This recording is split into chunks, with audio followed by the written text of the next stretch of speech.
We're reading today from 1 Timothy 5, 1 through 16. Do not rebuke an older man, but encourage him as you would a father, younger men as brothers, older women as mothers, younger women as sisters, in all purity.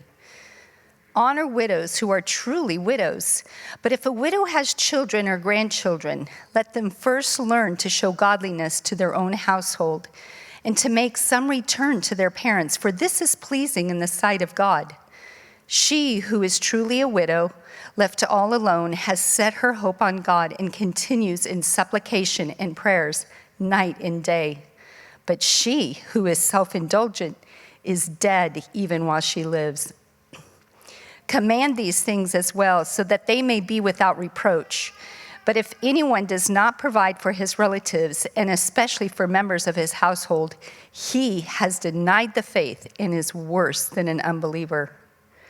Let a widow be enrolled if she is not less than 60 years of age, having been the wife of one husband, and having a reputation for good works, if she has brought up children, has shown hospitality, has washed the feet of saints, has cared for the afflicted, and has devoted herself to every good work.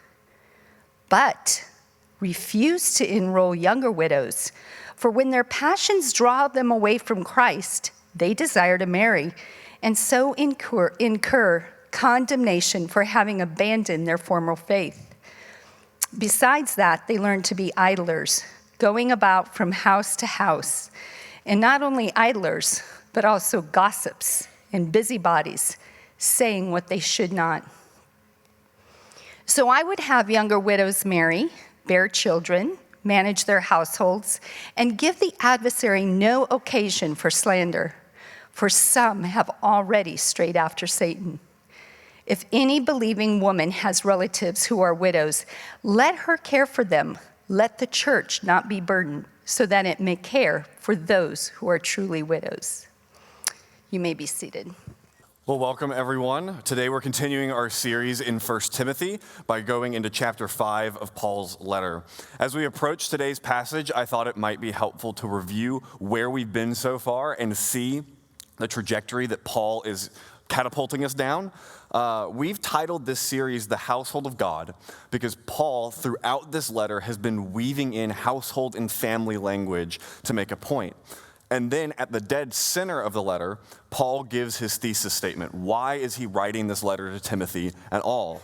He says in 1 Timothy 3, 14 and 15, I hope to come to you soon, but I'm writing these things to you so that if I delay, you may know how one ought to behave in the household of God. So at the very core of the book is Paul's exhortation to Timothy and to the church at Ephesus, how someone should act in God's house. And he's applied this to different groups within the household of God. He's talked about how the leaders of the household, elders, are to be and to act. He's talked about how the servants in the house, deacons, are to be and to act. And he's warned against those who want to tear the household apart, false teachers like Hymenaeus and Alexander. And now we're about 5/6 of the way through the book, and you might be wondering, well, where's Paul going to talk about me? Where do I fit into God's household? Because not all of us are elders, not all of us are deacons, and I certainly hope none of us are like Hymenaeus and Alexander. So how do I fit into the household of God? But here directly, Paul is addressing everyone in 1 Timothy 5, 1 and 2. Everyone in this church falls into a father, a brother, a mother, or a sister, because Paul has reached the core of God's household, the family of God.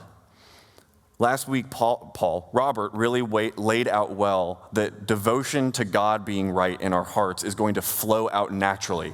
The gospel can't just stay inside. It works itself out in our head, heart, and hands.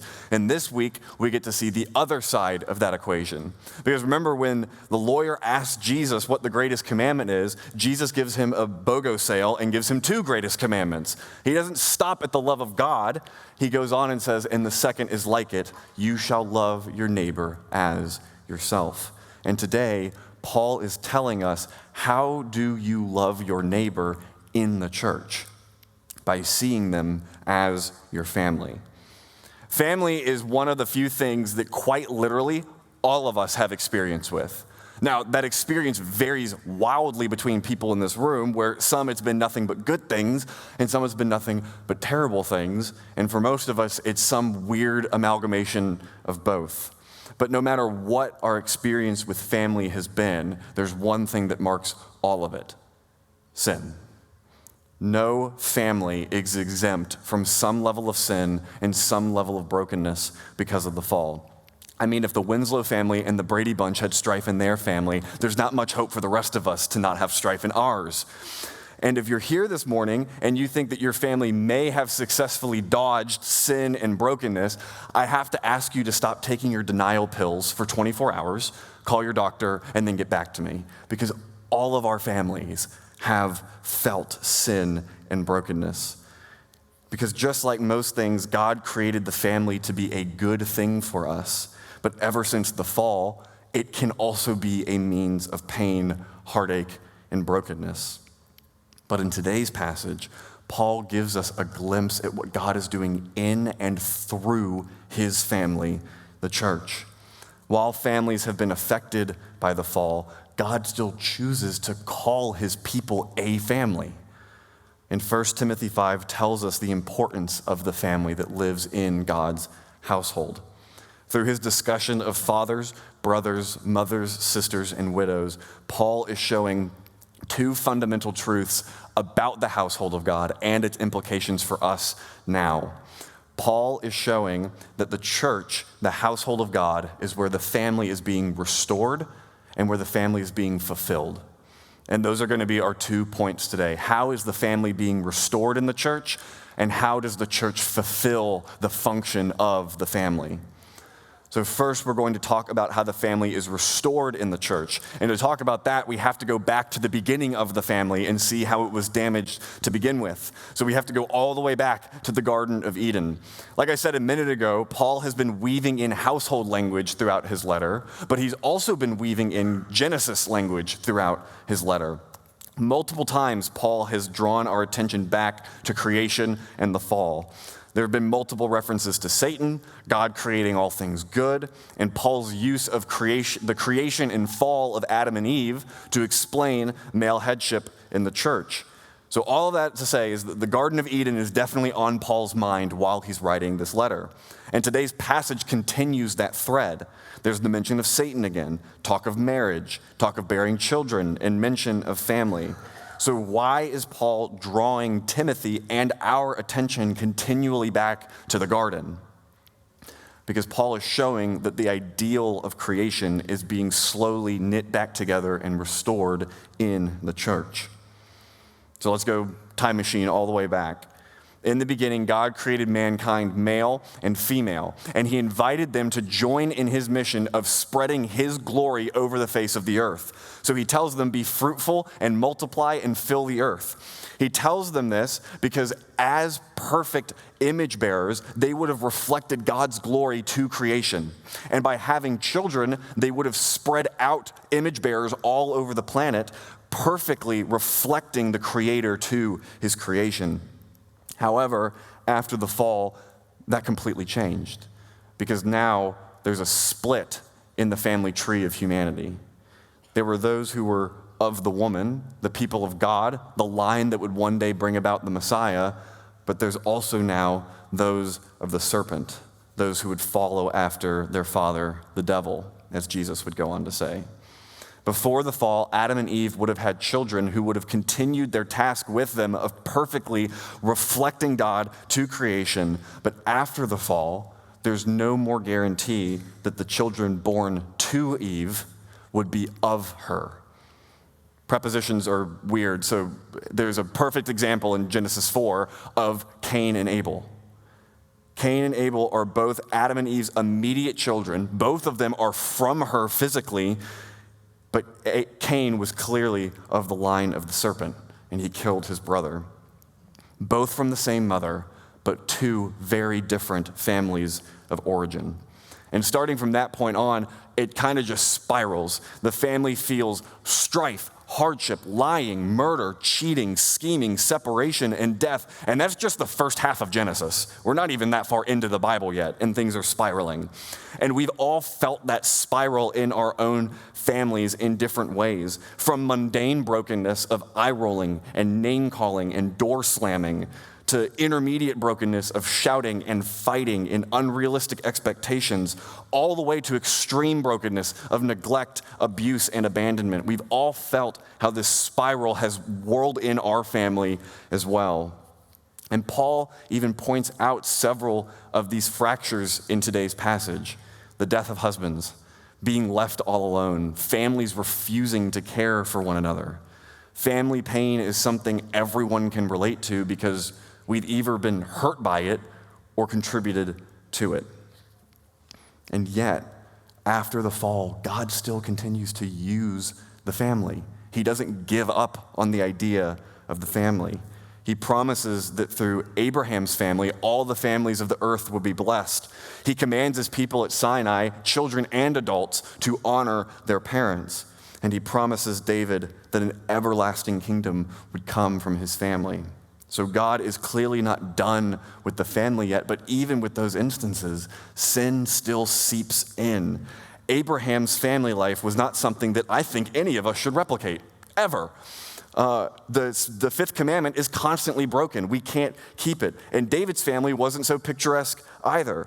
The problem of not everyone being in the family, being of the family, was just more and more apparent. So this seems pretty dire and pretty broken. How is this ever going to be restored to what it was? Jesus himself tells us how it's going to be restored: in him and in him alone.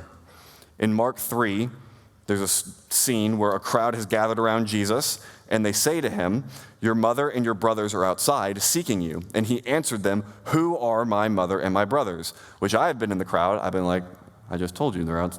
Okay. But Jesus looks at those around him and says, "Here are my mother and my brothers. For whoever does the will of God, he is my brother and my sister and my mother." Christ became part of a real family with a lot of problems if you look at his genealogies. But as God's perfect son, he came into our world to extend us an invitation to that family. He has come to take people out of the line of the serpent and bring them into his own family tree. It's only through our union to this perfect son that we're brought into a restored family. This is how Paul can tell Timothy, treat older men as fathers, older women as mothers, younger men as brothers, and younger women as sisters, because Christ is uniting a family to himself with him as the head. And now the way that we be fruitful and multiply is through evangelism and discipleship. Because when Christ commanded the church, go out and make disciples of all nations, that's our task, to go and bring in people who are going to become image bearers that reflect God's glory. Because through conversion and discipleship,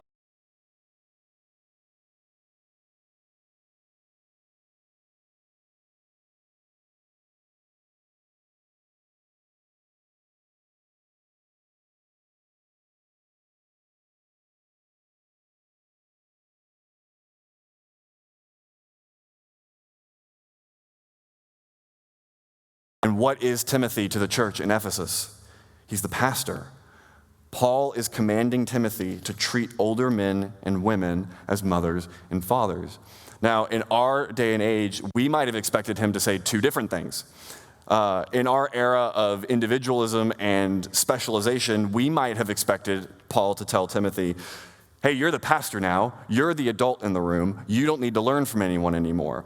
Because we might have expected that Timothy's at a level of Christianity where he doesn't need to learn from anyone anymore. But we always will need parents in the faith, people who are further down that road to the New Jerusalem, to tell us how to keep one foot in front of the other. Or if we know a little bit better than that, we might have expected Paul to say, "Hey, you're the pastor now. Go find men to sit at and learn from." But he doesn't say that. He says, "Find fathers and mothers." So against the first expectation, Paul is saying, you can't do this alone. Find parents. And against the second expectation, he's saying, you can't just have fathers, you need spiritual mothers as well. And notice the distinction that Paul makes between mothers and sisters. They're two different groups for a reason. What is the difference between a mother and a sister? Deference, esteem. Listen, I love my sister, but I'm not going to give her advice the same level of esteem and a huge grain of salt that I would listen to my mom, because she's my mom. She's not my sister. The fact that Paul makes a distinction between mother and sister shows that there's a level of deference that's owed to mothers the same as fathers. If the pastor of the church of Ephesus needed spiritual mothers and fathers, what about us? We, as disciples in the church, need to be hearing from all four of those groups: mothers, fathers, brothers, and sisters. God created humanity male and female, and if we're only being formed by one half of that equation, then we're going to turn out like lopsided disciples. So last week, Reagan and I went to go do a pottery class for our anniversary because we're adorable. And she made what we think is a bowl, and I made what we think is a cup.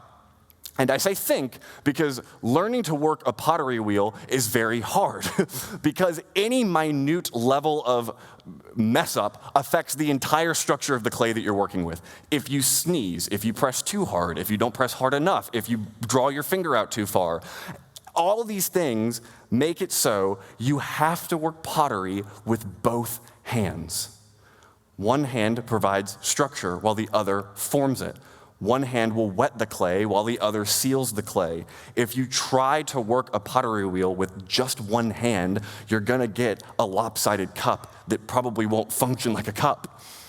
If we're limiting discipleship and disciple forming to just one of our hands, in our context, just from men, then we're going to produce lopsided disciples.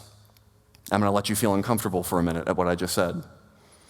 Because you could think that it sounds like you're stepping a little too far away from complementarian there, Clark, and you're making me sweat a little bit. But what I'm saying, I think, is actually more complementarian. Because what is complementarity? That male and females are created distinct, but complement one another. And what I'm saying is that it's wrong and unfair to expect spiritual fathers to fulfill the role of father and mother. There are women in this church and in the church who are gifted and care and are mothers to sons and daughters who need them if they go to them. And if we're expecting the fathers of the church to just be meeting all the spiritual parental needs of the church, that's a reduction of what it means to be male and female in the church. And I'm not arguing for women preaching or women elders. If you want to hear more, please go back and listen to Jim's sermon on 1 Timothy 2. All I'm saying is that our discipleship is lacking when we're only being formed by fathers or only being formed by mothers. And in our context, the default is the former. There are ways to have spiritual mothers that aren't them preaching on Sunday mornings, but that takes time and effort and learning from them and relationship building and discipleship the way that it's meant to be.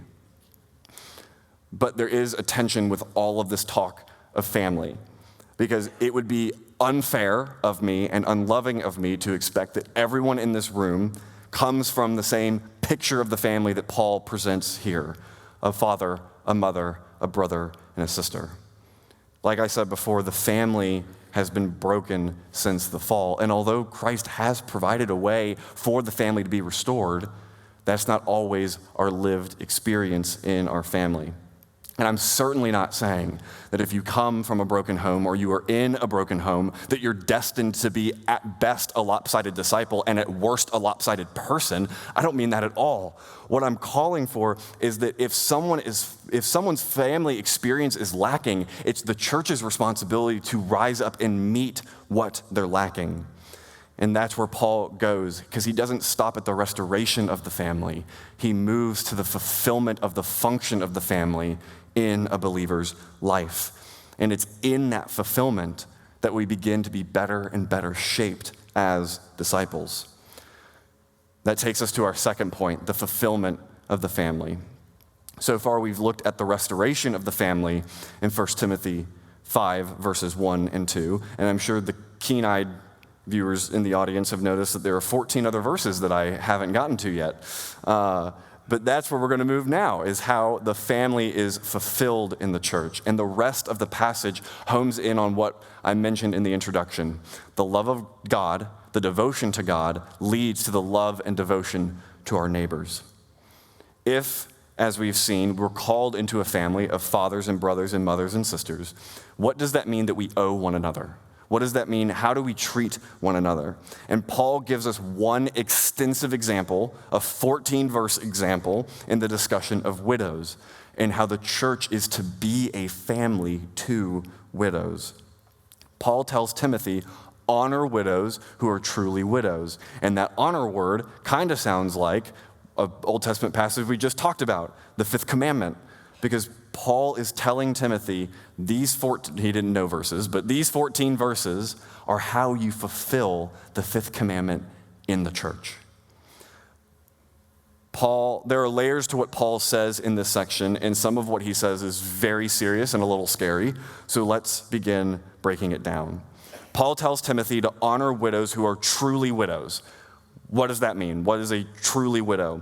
Different commentaries come to different conclusions on what that means, but the rest of the passage kind of lays out for us what it means. They are A, widows who have no one to care for them, and B, widows who are genuinely in the faith. Paul transitions to talking about widows who have children and grandchildren that are able to care for them. He says that they, the children, should learn to show godliness to their own household by caring for their mothers and grandmothers, for this is pleasing to God. But there are true widows who have no one to care for them.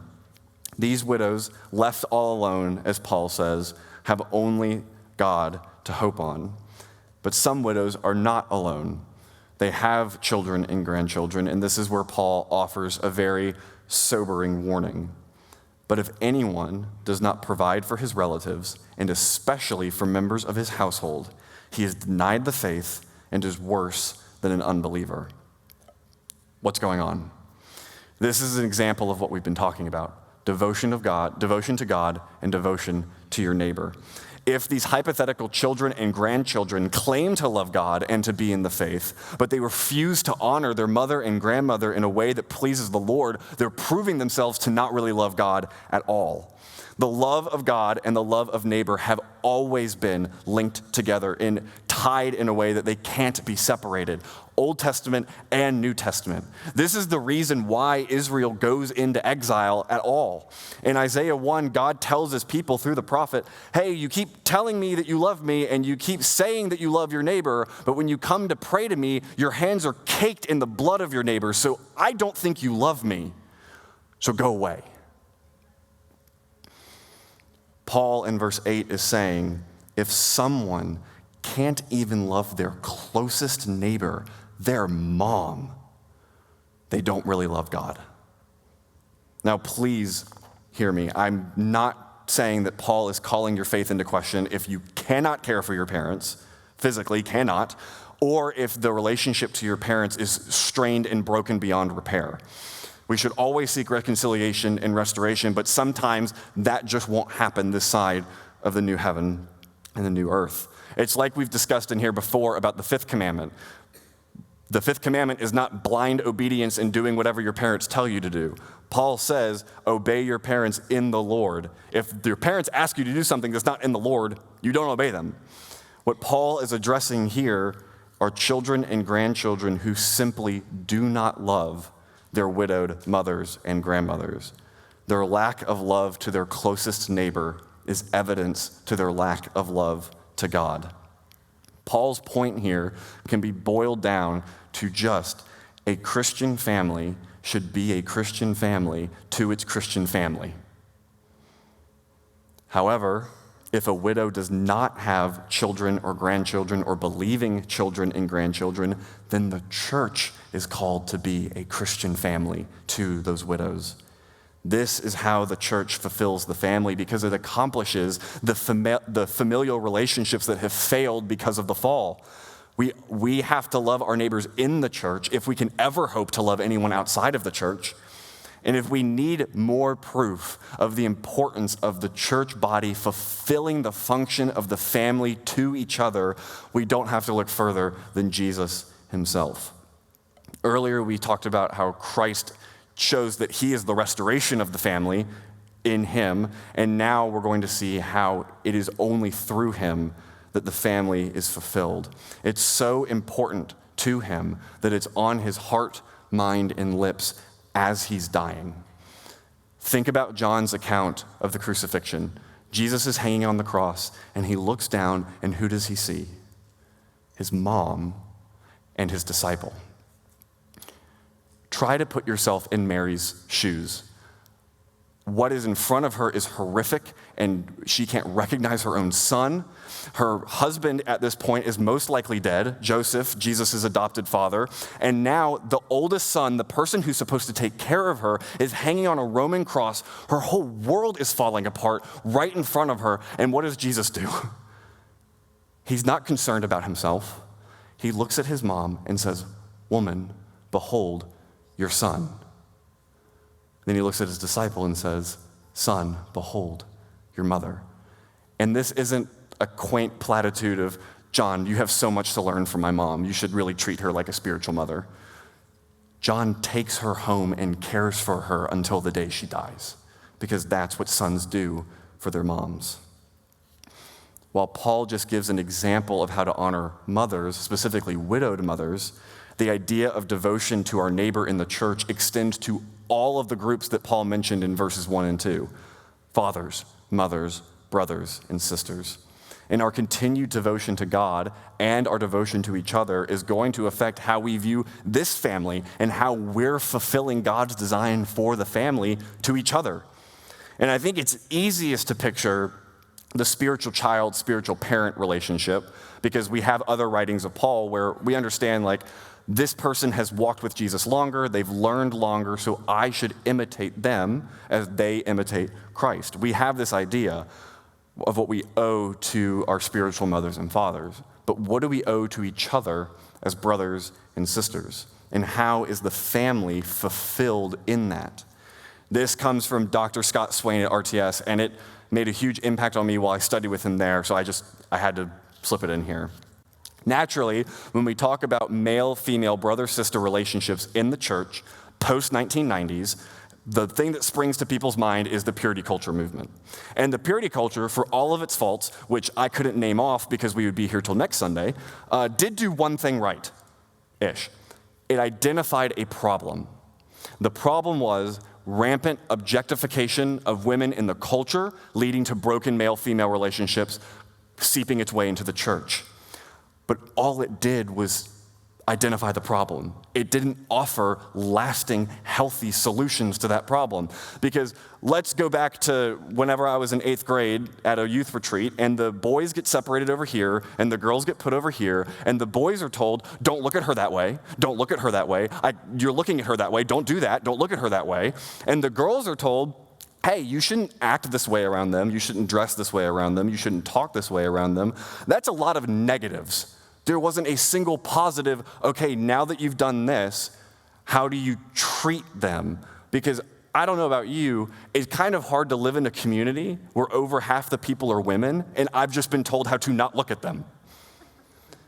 This passage tells us what we're supposed to do. Don't look at them this way, they're sisters. Don't treat them that way, they're brothers. If we just leave it to don'ts, we reduce people at best to a temptation and at worst to sin. When we're given a positive do, it restores who they are. People, fellow image bearers in the church, people that Christ has bought with his own blood that we get to be brothers and sisters with. Every one of us is called to be a father, brother, mother, sister, daughter, or son to different people in the church. And if any one of those groups is missing, then it feels like a part of the family is missing. Our devotion to God should drive us to be spiritual fathers and spiritual mothers that want to mentor and disciple the younger generation. Our devotion to God should also lead us to be spiritual mothers and fathers who give parental love and affection to those who desperately need it. Our devotion to God should strive and drive us to be spiritual brothers and sisters to people who need to be rejoiced with and people who need to be cried with.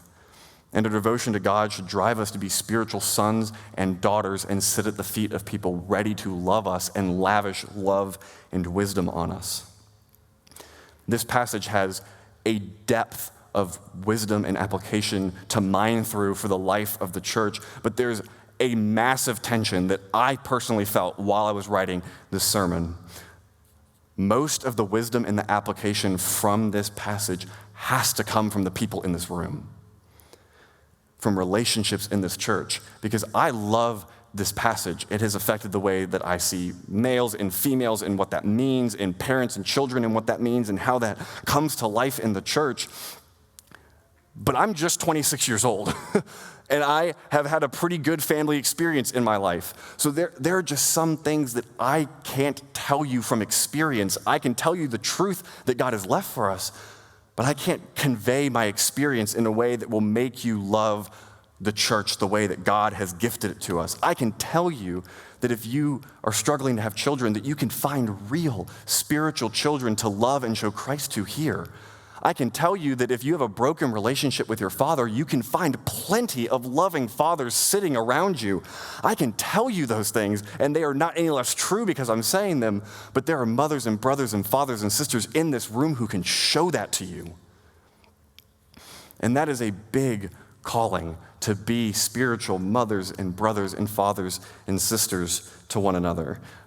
But to keep our eyes fixed forward, we're not in this family alone. Not only do we have each other, but we still have the one who died to bring us into this family.